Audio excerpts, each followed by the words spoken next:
Daddy మా friend వాళ్ళ daddy software engineer అంట, నెలకు ₹1,00,000 శాలరీ అంట. అవునా? మా ఫ్రెండ్ వాళ్ళ డాడీ పెద్ద టీవీ ఏసీ చన్నీ కొన్నాడంట. నువ్వెప్పుడు కొంటావు డాడీ? మా ఫ్రెండ్ బర్త్డేకి వాళ్ళ డాడీ కార్ గిఫ్ట్ ఇచ్చాడు. నాకు కూడా నెక్స్ట్ వీక్ బర్త్డే ఉంది కదా, నాకు ఒక కార్ కొంటావా డాడీ? సరే అమ్మా, నీ బర్త్డేకి సర్ప్రైజ్ ఉంటుంది. పాప చదువు మీద కన్నా వేరే విషయాల మీద ఎక్కువ కాన్సన్ట్రేషన్ చేస్తుంది.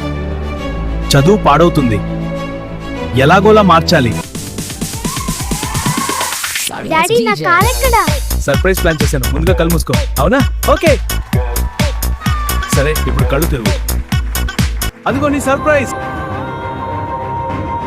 చూడమ్మా, పులిని చూసి నక్కవాత పెట్టుకున్నట్టు ఇతరుల జీవితాలు చూసి మన కోరికలు పెంచుకుంటే మనకి ఉన్న ఆనందం కూడా పోతుంది. మన సంపాదన ఎంతైతే మన కలలు కూడా అంతే ఉండాలి.